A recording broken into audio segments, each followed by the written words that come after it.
Baik, Assalamualaikum warahmatullahi wabarakatuh. Sebelumnya saya ucapkan terima kasih kepada Bapak Dr. Subelo Wiono SHMPD yang telah memberikan kesempatan kepada saya untuk mempresentasikan hasil kerja saya yang berjudul Analisis Sosiologi Hukum.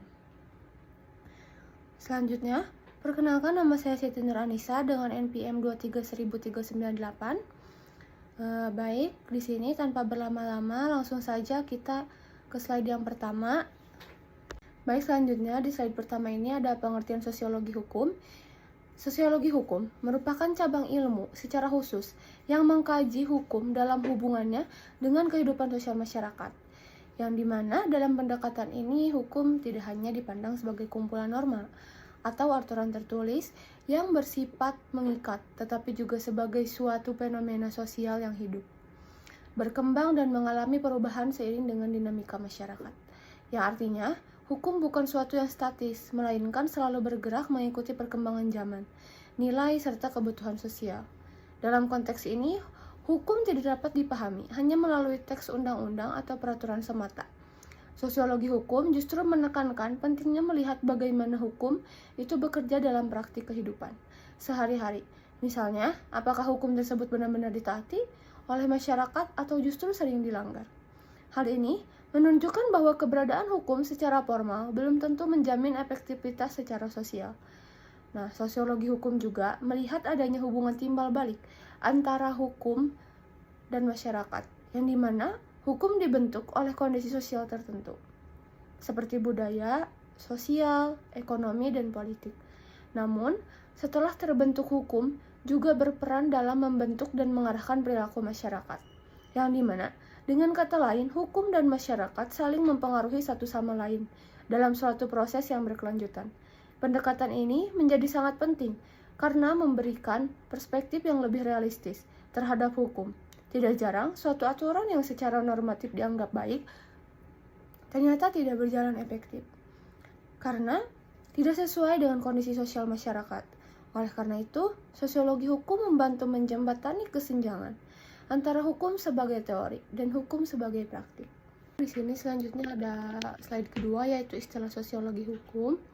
Istilah sosiologi hukum merupakan gabungan dari dua konsep utama, yaitu sosiologi dan hukum, yang masing-masing memiliki makna dan ruang lingkup yang berbeda. Nah, namun saling berkaitan erat, sehingga sosiologi adalah ilmu yang mempelajari masyarakat, termasuk hubungan antar individu, kelompok, dan struktur sosial yang ada di dalamnya. Sementara itu, hukum merupakan seperangkat norma atau aturan yang dibuat untuk mengatur perilaku manusia agar tercipta keteraturan, ketertiban, dan keadilan dalam kehidupan sosial.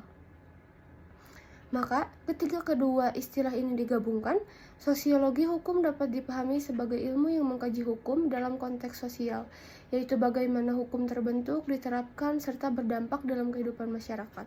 Sehingga dalam literatur internasional, istilah ini dikenal sebagai sociology of law, yang menunjukkan bahwa kajiannya tidak hanya terbatas pada aspek normatif, tetapi juga mencakup dimensi empiris dan sosial dari hukum.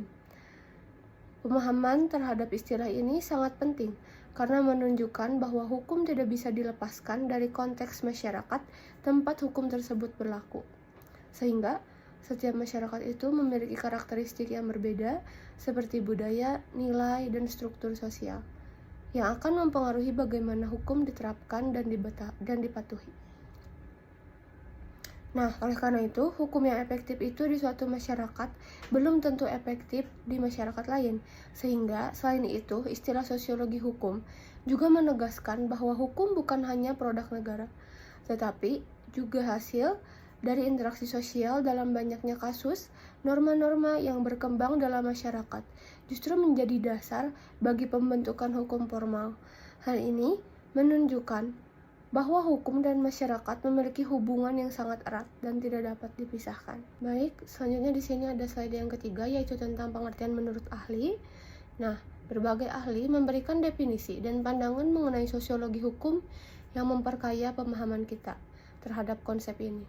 Perbedaan itu justru menunjukkan bahwa sosiologi hukum merupakan bidang yang luas dan kompleks,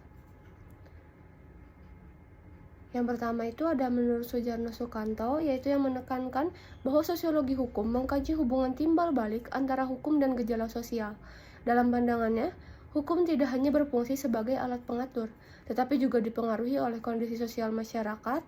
Hal ini berarti bahwa perubahan dalam masyarakat akan berdampak pada perubahan hukum dan sebaliknya. Hukum juga dapat mendorong perubahan sosial. Nah, yang kedua itu ada menurut Sajib Toraharjo, yaitu memandang hukum sebagai institusi sosial yang tidak dapat dipisahkan dari kehidupan masyarakat.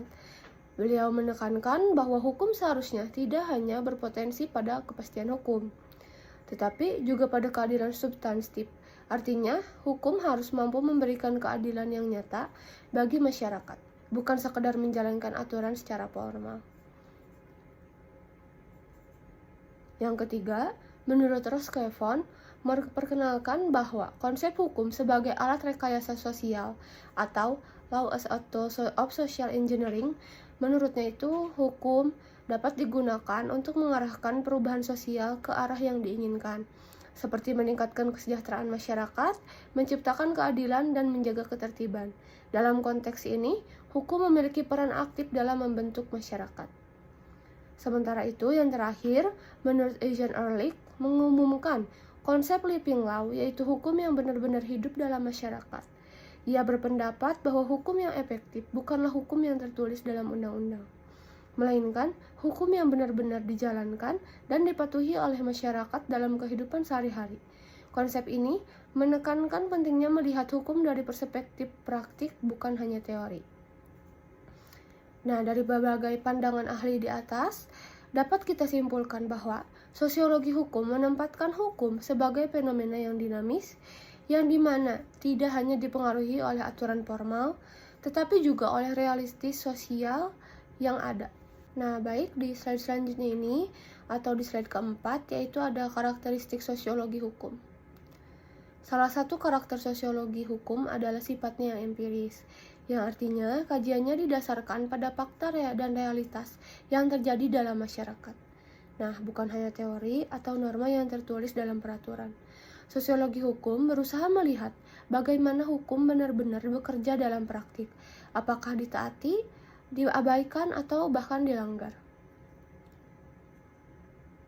Nah, selain itu sosiologi hukum juga bersifat interdisipliner karena melibatkan berbagai aspek seperti budaya, ekonomi, politik, dan psikologi sosial, yang dimana hal ini menunjukkan bahwa hukum tidak bisa dipahami secara sempit, melainkan harus dilihat dalam konteks yang lebih luas.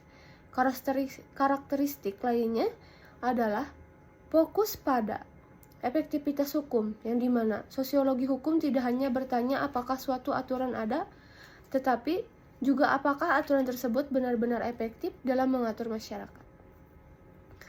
Misalnya itu di suatu hukum mungkin secara formal berlaku, tetapi dalam praktiknya tidak dipatuhi karena tidak sesuai dengan nilai atau kebutuhan masyarakat. Nah, dengan demikian sosiologi hukum itu memberikan pendekatan yang lebih realistis dalam memahami hukum karena berangkat dari kenyataan yang ada di lapangan.